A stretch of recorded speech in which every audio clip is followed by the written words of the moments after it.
Bonsoir à tous et bienvenue dans ce nouveau numéro de La Vieille Europe, toujours sur Radio Courtoisie. Autour de moi pour cette émission, Pascal Esséric, rédacteur en chef de la revue Éléments. Bonsoir Pascal. Et Philippe Christel. Philippe, vous savez que j'ai rencontré notre ami Pierre-Alexandre Bouclet, qui est patron d'émissions sur Radio Courtoisie, qui a trouvé que nous avions fait une émission modérée et assez objective le mois dernier sur l'Ukraine. Comme quoi, certains qui vous accusent parfois d'être pro-poutiniens, ça prouve que vous êtes capable de modération. Déjà, je tiens à vous signaler, Patrick, que nous pouvons être et objectifs et pro-poutiniens. Ça ne s'oppose pas. Pour le reste, effectivement, je vous confirme que nous sommes particulièrement intéressés sur ce sujet. Vous savez, les auditeurs de nos chroniques savent que nous avons un peu d'antériorité quand même sur l'analyse des crises ukrainiennes depuis un certain temps. Et nous, Pierre-Alexandre Bouclet et moi-même, nous retrouverons avec un troisième intervenant le 13 mai. Puisque le 13 mai, pour les Parisiens et les gens de grande région parisienne, se tiendra le deuxième forum Polémia à la salle Hassiem, dans le 7e arrondissement. Toutes les références de cette manifestation sont sur le site www.polemia.fr. Et donc nous dédierons notre forum justement à cette situation ukrainienne. Et on essaiera d'avoir une réflexion, je ne sais pas si elle est modérée, en tout cas elle sera objective. L'idée c'est de faire un peu l'exercice de prospective que le Quai d'Orsay devrait faire si il suivait une politique et une diplomatie indépendante ou autonome, et l'idée étant un peu de dépasser la critique traditionnelle des positions de la géopolitique américaine en Europe, où je crois que tout le monde est assez informé.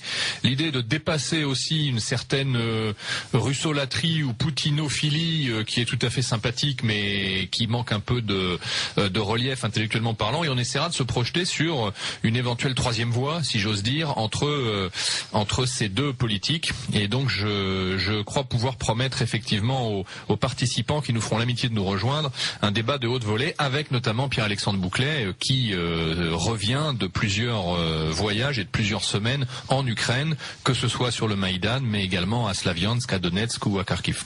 Rappelez pour les auditeurs de Radio Courtoisie, donc c'est le 13 mai. Toute référence de la manifestation sur le site de Polémia, www.polemia.fr, le 13 mai à 20h dans le 7e arrondissement. Très bien. Alors ce soir, nous allons passer à un autre sujet qui, lui, par contre, vis-à-vis de la crise ukrainienne, a été très peu médiatisé. C'est le traité transatlantique, pardon.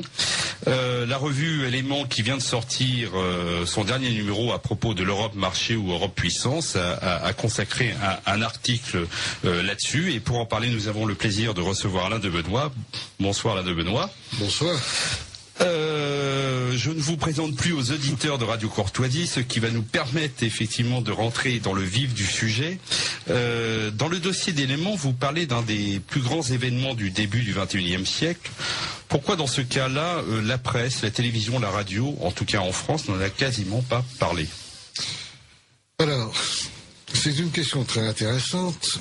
Évidemment, on commence timidement à en parler ici et là. On voit dans les journaux fleurir quelques commentaires, mais nous étions avertis de cette affaire depuis fort longtemps, et pendant des mois et des mois, sinon des années, c'est le silence qui a prévalu. C'est d'autant plus extraordinaire que cette affaire est en préparation depuis finalement longtemps. Il n'y a pas loin de 20 ans que des deux côtés de l'Atlantique, l'idée s'est fait jour, selon laquelle il serait bien de rapprocher les Européens et les Américains au moyen d'un traité, d'un partenariat transatlantique dans le domaine du commerce et de l'investissement.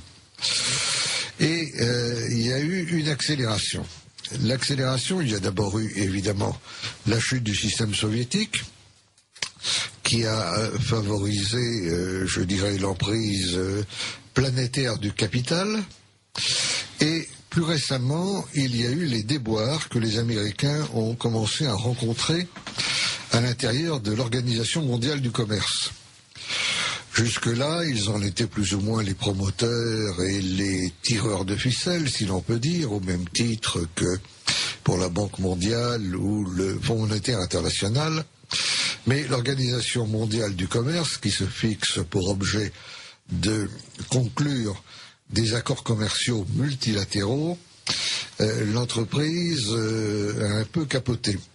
Aujourd'hui, l'OMC est en grande partie paralysée, et surtout les Américains ont vu s'opposer à eux un certain nombre de pays émergents, comme l'on dit maintenant, qui évidemment manifestaient certaines réticences par rapport aux orientations des États-Unis. Donc les États-Unis se sont tournés vers d'autres formules, des formules bilatérales à grande échelle, et ça a été notamment la relance de ce grand projet de partenariat transatlantique sur le commerce et l'investissement.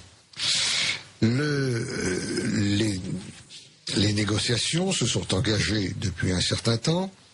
En mai 2013, l'Union européenne a donné officiellement mandat à certains de ses représentants pour engager des négociations avec la partie américaine.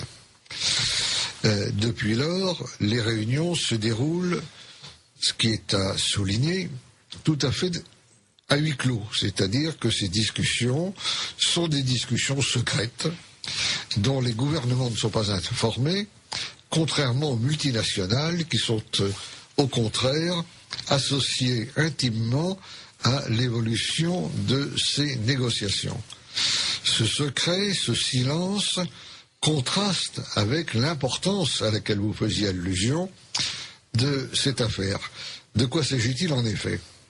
Il s'agit de créer entre l'Europe et les États-Unis d'Amérique une immense zone de libre-échange qui correspondrait grosso modo à 45 ou 47% de la richesse mondiale et au moins 30% des échanges commerciaux dans le monde.